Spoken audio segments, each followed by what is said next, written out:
Hi everybody, Pastor Tim here from Calvary in Pueblo, and this is the sermon, message, recap, rewind, and bonus features from March 14th, 2021. Now in that message on Sunday morning, we were looking at Judges chapter 6, and specifically the calling of Gideon in that chapter. Israel was inundated with pressure from the Midianites who were basically enslaving them and robbing them blind. And after a time, Israel cried out to God, help me, help me, help me. And God intervenes and raises up this character called Gideon, who we're introduced to in Judges chapter 6. And Gideon, when God called him, had all sorts of real human responses. He said, I'm not good enough, strong enough, and pretty much, God, you're at fault for the situation that we're in. He had excuses why he did not want to step up and follow God. God called him to a position of being a prophet and a warrior for Israel, a savior for Israel. And he said, I'm too weak, I'm too little, my family is not important.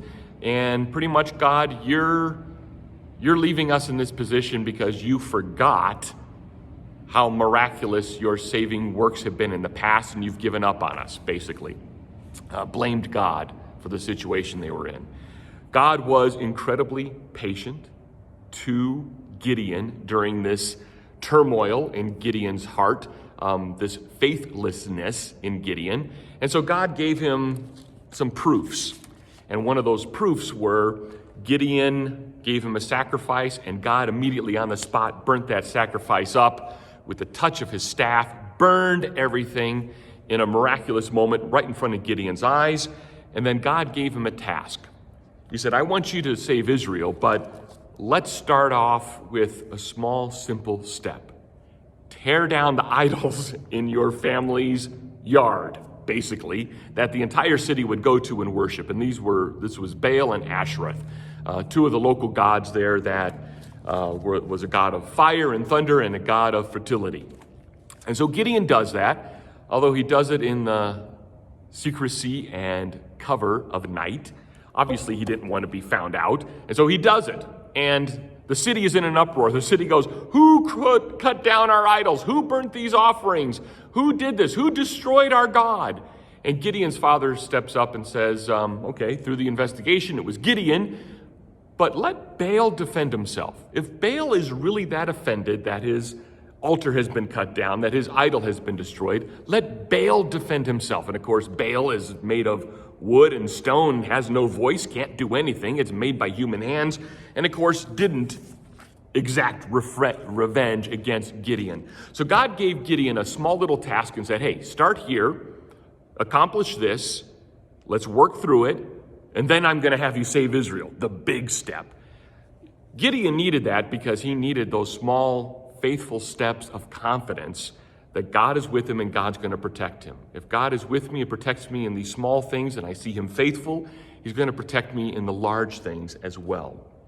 This idea of Gideon's faithfulness growing is incredibly important. And that's kind of where it connects with us as sort of a bonus feature. And we real briefly at the very end of the message talked about John 16:33. And it's a beautiful verse that should give us encouragement, each of us encouragement, because Jesus says this, I have said these things to you that you may have peace. In the world you will have tribulation, but take heart, I have overcome the world. There are many things that God is going to call us to make a stand for, many ways in which he's going to tell us you need to stop compromising, many ways in which he says you need to live your life like this, and when you do it, it's going to be contrary to culture, contrary to the educational system, contrary to the political system, contrary maybe even to your family, contrary even to maybe what the church is trying to promote. And so you have to take courage. You have to have assurance of faith that what God is calling you to do and accomplish, God's going to fulfill all the promises connected to it.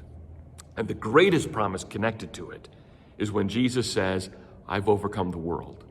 You're going to have frustrations. You're going to have setbacks. You're going to have challenges. You're going to have barriers. You're going to have people telling you no. You're going to have people telling you stop. They're going to have people telling you just compromise. And like Gideon, we have to take a small little faithful step and say, no, I'm going to stand with God. May not have all the faith, but you have faith in God that he's going to see you through it. And there's no greater seeing us through it than what Jesus accomplished for us when he says, I have overcome the world. I can take the stand. Because all that the world has to throw at you, all the ridicule, all the shaming, all the isolation, all the just making fun of you, Christ has overcome that. He's overcome the world. He's overcome every tribulation. He's overcome every setback. And while we may face those, while we may have setbacks, while we may face those tribulations and those trials and that uncomfortableness, we have to realize that the greatest of all things Christ has accomplished on our behalf. He's rescued us from the greatest slavery that mankind has ever known, the slavery of sin. It's not just the Midianites. It's not just social pressures. It's sin. And Christ has overcome that for you.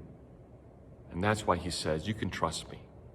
You can make a stand, because I have overcome the most devastating tribulation and trial you will ever face. Dealing with God one-on-one with your sin. Christ stands in our stead. He took our place. And if he's accomplished that, the small standing for truth, the small standing for being uncompromising in our faith, our beliefs, and our practices, that's a small thing. We can trust him for that. So until next time, have a look at that entire message, all the worship, all the praise, and the entire message. And I hope that it encourages you to live in a great way for God today. Until next week, bye.